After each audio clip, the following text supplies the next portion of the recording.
Hola, soy Manuel Eduardo Román Farías y estudio la licenciatura en Derecho. En esta ocasión vamos a hablar acerca del libro de Albert Camus llamado El mito de Sísifo y comenzaremos con su primer capítulo, Un razonamiento absurdo. En este primer capítulo el autor nos dice que no hay más que un problema filosófico realmente serio, el cual es el suicidio, es decir, determinar si la vida vale o no la pena de vivirla. Y si nos preguntamos cómo es que podemos llegar a determinar cuál de las dos cuestiones resulta más apremiante, el autor nos dice que depende de las acciones que cada una de las dos conllevan. También en este capítulo nos da una descripción de lo que es el absurdo, ya que gran parte de nuestra vida está basada en la esperanza del mañana, sin darnos cuenta realmente de que cada día que pasa nos acercamos cada vez más a la muerte. Además de que una vez que despojamos al mundo de su romanticismo común, se convierte en un lugar extraño e inhumano, es decir, el conocimiento verdadero es imposible y el uso de la razón y la ciencia no siempre pueden explicar el universo. Además, sus intentos terminan siempre en abstracciones sin mucho sentido, en solamente metáforas. Desde el momento en que se le conoce, el absurdo se convierte en una pasión, en la más desgarradora de ellas. En realidad no es el mundo el que es absurdo, ni tampoco lo es el humano, sino que el absurdo surge cuando la necesidad del humano por entender se encuentra con la irracionalidad del mundo, es decir, cuando mi apetencia de unidad y de absoluto se encuentra con la irreductibilidad de este mundo a un principio racional y razonable.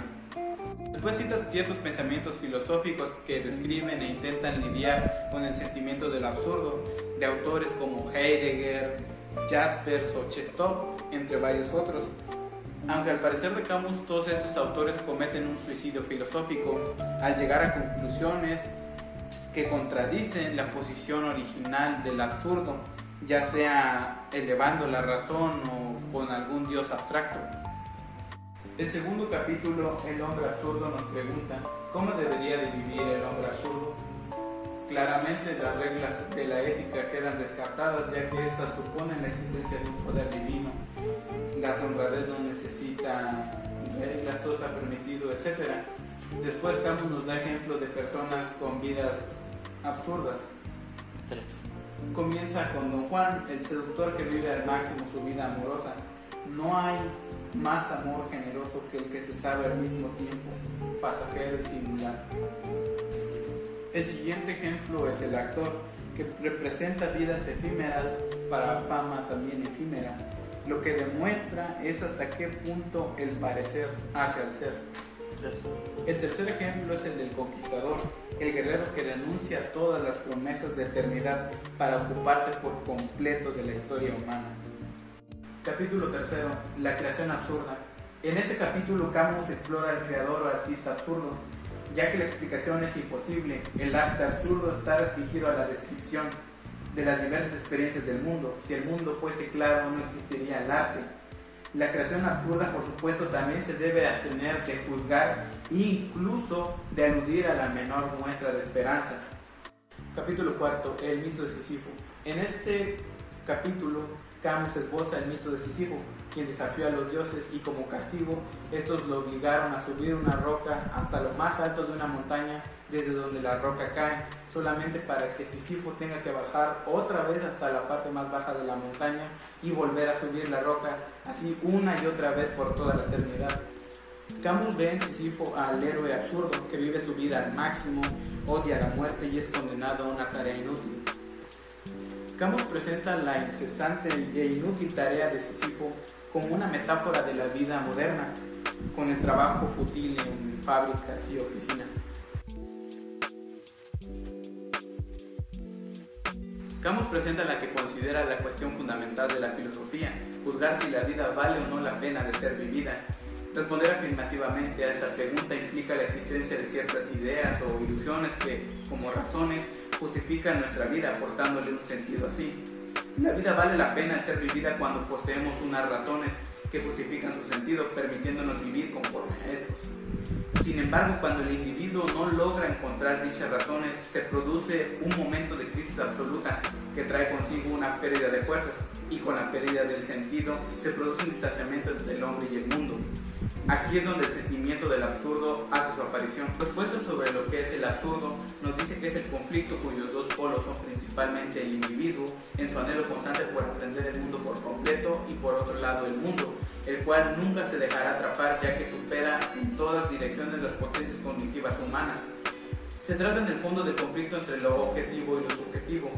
Cuando el sentimiento de lo absurdo se despierta, nosotros nos damos cuenta de que todas nuestras ideas, nuestras filosofías, etc., no son nada más que construcciones propias, cuya función consiste en hacer un poco más habitable un mundo que en realidad jamás lograremos conocer de manera absoluta. Otra idea es sobre lo que el absurdo le impone a la inteligencia y a la ciencia, ya que el mundo como ámbito del cual parten y se ubican todos los fenómenos que podemos observar nunca podrá ser aprensible por completo, ya que nuestro acercamiento a este desde una pretensión de conocimiento siempre va a implicar una reducción y simplificación del mundo en realidad, además de que conforme a nuestra finitud solo podremos hacer hipótesis y teorías a partir de nuestros propios condicionantes. Para Camus, tomarse en serio el absurdo significa aceptar la contradicción entre razón y deseo en un mundo irracional. De ahí que deba ser rechazado el suicidio, pues el absurdo no puede existir sin el hombre. La contradicción debe ser vivida y los límites de la razón deben ser aceptados sin falsas esperanzas. El absurdo jamás debe de ser aceptado plenamente, por el contrario, demanda ser confrontado con constante rebeldía. Así se gana la libertad. Se trata pues de vivir una vida consciente y en rebeldía. Se trata de estar frente al mundo con la mayor frecuencia posible, es decir, viviendo bajo el absurdo, sin huir hacia construcciones que le aporten sentido a nuestra vida ni sublimen en el mundo en un más allá, siempre en pelea constante con un mundo que nos niega. Para Camus, la idea de tomarse seriamente el absurdo significa aceptar la contradicción entre razón y deseo en un mundo irracional. De ahí que deba ser rechazado el suicidio, pues el absurdo no puede llegar a existir sin el hombre. La contradicción debe ser vivida y los límites de la razón deben ser aceptados sin falsas esperanzas. El absurdo jamás debe de ser aceptado, sino todo lo contrario, demanda ser confrontado con constante rebeldía. Así es como se puede llegar a conseguir, digamos, la libertad. Se trata pues de vivir una vida consciente y en rebeldía. Se trata de estar en el mundo con la mayor frecuencia posible, es decir, viviendo bajo el absurdo sin huir hacia ninguna fantasía ni construcciones que le aporten sentido a nuestra vida, ni sublimen este mundo en un más allá, siempre en pelea constante con un mundo que nos niega. El mito de Sísifo de Albert Camus me parece una obra interesantísima, ya que trata puntos de los que no sabía mucho, no estaba acostumbrado a tratar, y nos da una perspectiva distinta sobre lo que es el suicidio y el valor de la vida. En la obra destacan referencias filosóficas de lo absurdo, donde señala que la vida del hombre es insignificante, por lo que su valor no es mayor al que el mismo ser humano cree que tiene. Y señala también la eterna vivacidad, este eterno confrontamiento con el absurdo mediante el mayor número de experiencias, y es justamente lo que daría sentido a no renegar del absurdo. Camus muestra cómo su existencialismo no promueve el quietismo y la pasividad ante el absurdo como lo hacen otros autores. En cierto sentido me recuerda bastante a la obra de Miguel Unamuno, El sentimiento trágico de la vida, donde el pensamiento científico incapaz de dar sentido a la vida y la moral religiosa carente de justificación personal provocan en Unamuno la cuestión urgente del sentido de existencia, el antagonismo irreconciliable entre el corazón y la razón, entre el todo y la nada. La reflexión a lo existencial nos lleva hacia la comprensión profunda en la medida de nuestros sentidos, de los elementos constituyentes de lo que somos y podemos llegar a ser, así como de lo que podemos esperar de nuestro paso por la existencia y del mundo como tal.